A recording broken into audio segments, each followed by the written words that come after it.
Hello दोस्तों, welcome back to Mix Encoder. मैं हूं आपका दोस्त विशाल और आज हम बात करने वाले हैं सीएसएस के उन तीन प्रॉपर्टीज के बारे में जो हमारे लेआउट को एक या जो हमारे टेक्स्ट को एक नया लुक दे देंगी, हमारे टेक्स्ट को और बेहतर व्यू देंगी। तो वो है प्रॉपर्टीज हमारी।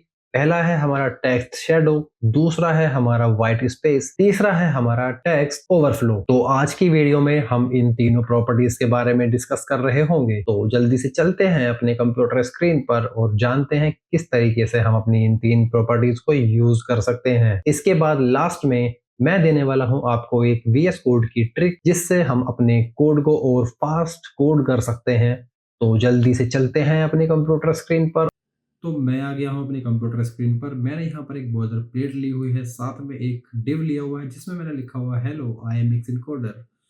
इसके साथ मैंने डिव को एक प्रॉपर्टी दी हुई है। मैंने जहाँ बोला हुआ है विड्थ 300 पिक्सल है, बॉर्डर हमारा 2 पिक्सल का रेड कलर में है और मार्जिन ऑटो, जिसका आउटपुट कुछ ये आ रहा है। अब हम देखते हैं इस प्रॉपर्टी को यहाँ पर यूज करके कौन सी प्रॉपर्टीज हमारी। सबसे पहली हमारी प्रॉपर्टी है text shadow, SHADOW, text shadow. इसमें हमें जो प्रॉपर्टीज देनी है वो है हमारी यहाँ पर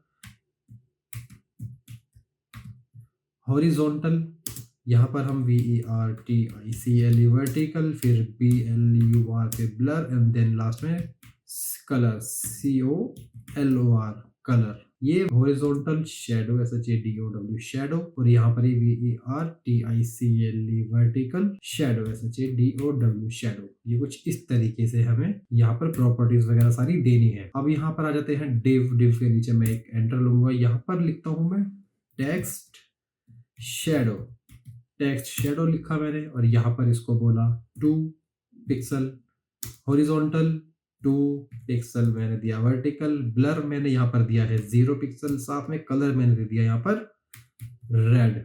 सेव करूंगा और देखता हूँ मेरा आउटपुट। तो मेरा आउटपुट कुछ ये आ गया। तो हमारे बैक साइड में हमें एक शेडो दिख रही है जो कि बहुत शार्प है। वो क्यों है? क्योंकि अभी हमने इसको ब्लर वैल्यू नहीं दी है। ब्लर में कर देता हूँ इसको 1 पिक्सल।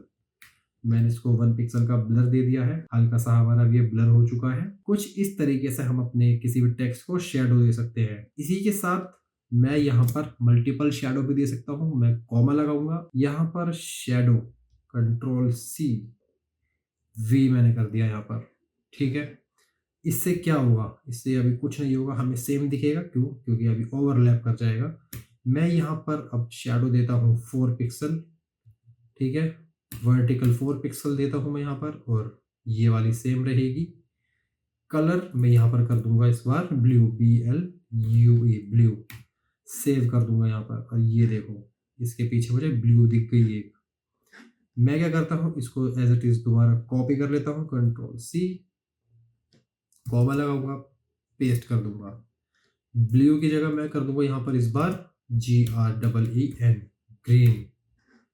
ठीक है, तो ये देखो मेरी ग्रीन जो है बिल्कुल ओवरलैप हो रही है, हमें शो नहीं कर रही। क्यों नहीं कर रही? क्योंकि अभी ये ब्लू के पीछे है। 4 की जगह मैं कर दूंगा यहाँ पर 6, और यहाँ पर भी 6 पिक्सल का मैंने यहाँ पर डिस्टेंस दे दिया है। अब ये देखो मुझे यहाँ पर ग्रीन भी दिख गई है।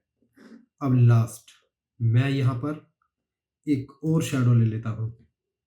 ठीक है, कॉमा लगाऊंगा, दोबारा पेस्ट कर दूंगा, और दोबारा इस बार 8 पिक्सल में कर दूंगा। यहाँ पर इसको कर दूंगा मैं यहाँ पर 8 पिक्सल, और कलर दोबारा चेंज कर देते हैं। इस बार इसको कर देते हैं येलो, YELLOW, येलो।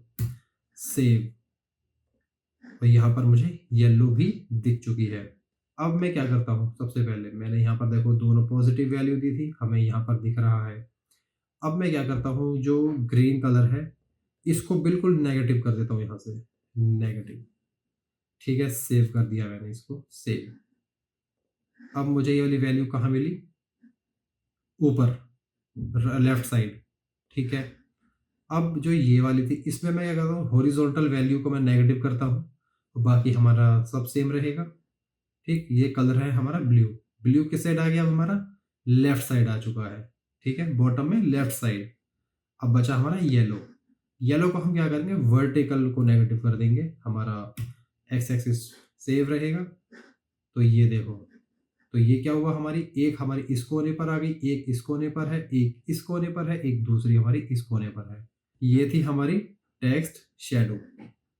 अब मैं इसको कमेंट कर देता हूँ और देखते हैं अपनी दूसरी प्रॉपर्टी, जो है हमारी white, WHITE, white space SPACE space.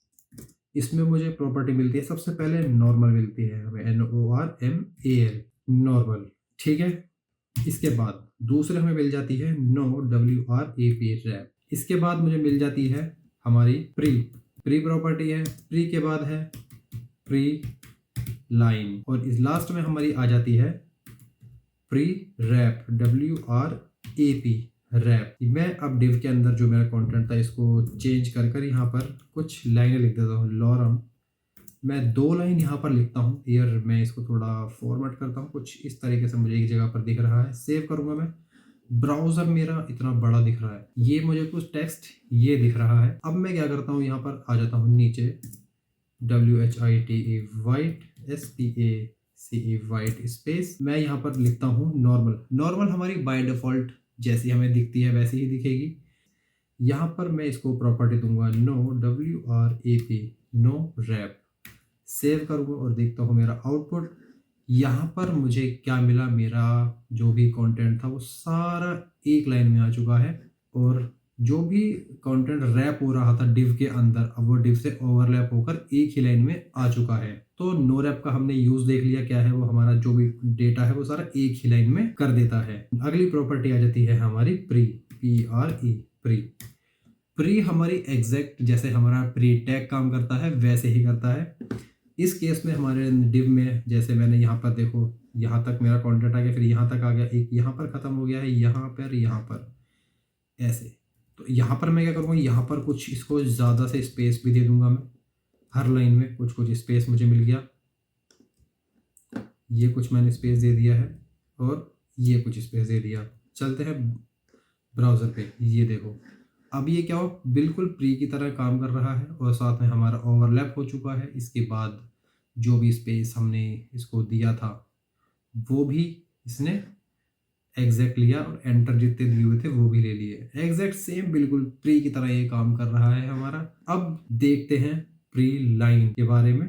Pre, और यहाँ पर मैं लाइन और लिख दूंगा, प्री लाइन और प्री में जो हमारा छोटा सा डिफरेंस है वो ये, प्री लाइन में हमारा जितना भी कंटेंट है वो रैप हो जाता है, इसी के साथ जो भी white space, extra white space होगा वो भी हमारा क्या होगा, इग्नोर कर देता है। सिर्फ सिंगल स्पेस ही हमारा ये अलाउ करता है, प्री की तरह मल्टीपल स्पेस कैरेक्टर वो नहीं लेता। बस क्या लेगा, जो भी हम एंटर देकर कुछ भी करते हैं इसमें, जैसे मैंने यहाँ पर देखो 2 एंटर दे दी है, सेव कर दिया है मैंने, तो ये देखो मेरे 2 लाइन का स्पेस मुझे मिल चुका है। मगर अगर मैं स्पेस देता हूँ किसी भी वर्ड के बीच में, से मैंने यहाँ भी बहुत सारे स्पेस दे दिया है, इस केस में वो यहाँ पर स्पेस को अलाउ नहीं करता, ठीक है। तो ये हो गया हमारा प्री का। अब हम देखते हैं हमारा pre wrap, WRAP। Pre wrap क्या करेगा, इसमें हमारा नो रैप वर्क नहीं करेगा। अब यहाँ पर देखो हमारा जो भी कंटेंट था बिल्कुल प्री की तरह यूज हो रहा है, साथ में ये रैप हो चुका है बाय डिफॉल्ट। जब हमने यहाँ पर प्री के साथ प्री लिया हुआ था, नॉर्मल प्री लिया हुआ था हमने, यहाँ पर सेव करेंगे हम, तो यहाँ पर देखो हमारा एग्जैक्ट रैप नहीं हो रहा था। प्री रैप करने के बाद हमारा प्री वाली प्रॉपर्टी भी काम कर रही है और हमारा रैप भी वर्क अच्छे से कर रहा है। ये था हमारा वाइट स्पेस की कुछ प्रॉपर्टीज। इसको मैं ठीक कर लेता हूँ एक बार, LOREM, लोरम। इस बार मैं सिर्फ एक लाइन ले लेता हूँ और मैंने यहाँ पर इसको दे दिया है no wrap, no, WRAP, no wrap. तो हमें क्या मिलेगा, हमारा सारा का सारा डेटा एक ही लाइन में हमें दिख रहा है। इसको हम हाइड करने के लिए हम क्या करेंगे, सबसे पहले ओवरफ्लो यूज करेंगे। ओवरफ्लो मैंने कर दिया हिडन, एंड देन मुझे क्या आउटपुट मिला, मेरा सारा कंटेंट जो है वो हाइड हो चुका है। अब हाइड हो गया मतलब हमें दिखाना तो है फिर भी। अब यहाँ पर ये देखो, जैसे ये आधा शब्द हमारा जा चुका है, आधा हमें दिख रहा है, साथ में हमें ये भी पता नहीं चल रहा है कि इसके आगे कुछ टेक्स्ट और है भी या नहीं। इस चीज को हैंडल करने के लिए हम प्रॉपर्टी का यूज करते हैं एक टेक्स्ट ओवरफ्लो। तो यहाँ पर मैं ले लूंगा यहाँ पर TEXT, text OVERFLOW, text overflow. इसमें मुझे प्रॉपर्टी मिल जाती है ELLIP, इक्लिप्स की मिल जाती है यहाँ पर, और नॉर्मल मुझे मिल जाती है। इसके बाद यहाँ पर मैं लिखता हूँ टेक्स्ट ओवरफ्लो, और यहाँ पर एक मुझे मिल गई इक्लिप्स, और यहाँ पर मुझे क्या मिला, ADI के बाद 3 डॉट मिल गए।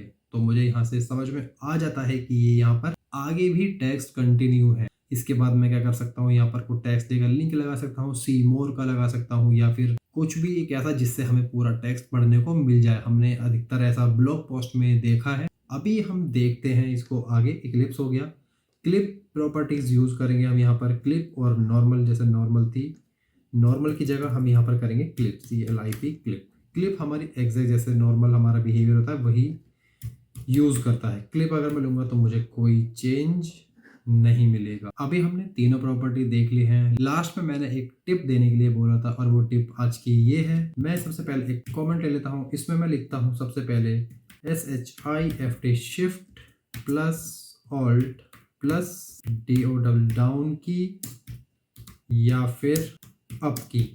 जब भी हम और शिफ्ट ऑल्ट डाउन को दबाकर कोई भी एरो दबाएंगे तो उससे हमारा क्या होगा, लाइन हमारी कॉपी हो जाएगी। ऊपर दबाएंगे तो हमारी कॉपी हो जाएगी, एक लाइन नीचे दबाएंगे तो हमारी एक लाइन बढ़ जाएगी। तो इस तरीके से हम डुप्लीकेट लाइन बना सकते हैं बहुत इजीली। एक बार मैं दोबारा ट्राई करता हूँ इसको। शिफ्ट दबाया मैंने, ऑल्ट दबाया और ऊपर दबाया, नीचे दबाया, तो इससे क्या हुआ, मुझे मेरी लाइनें मिल गई हैं। तो ये थी आज की VS कोड की टिप। आज की वीडियो में हमने सीखा टेक्स्ट शैडो के बारे में, दूसरा जाना हमने व्हाइट स्पेस प्रॉपर्टी, तीसरी हमने देखी टेक्स्ट ओवरफ्लो, और लास्ट में हमने सीखी एक ट्रिक जो थी हमारी VS कोड के ऊपर, किस तरीके से हम अपनी लाइन को डुप्लीकेट कर सकते हैं बड़ी ही आसानी से। अगर आपको मेरी ये वीडियो पसंद आ रही है तो आप मेरे चैनल को सब्सक्राइब करें, लाइक करें, कमेंट करें और अपने दोस्तों में शेयर करें। मिलते हैं अगली वीडियो में।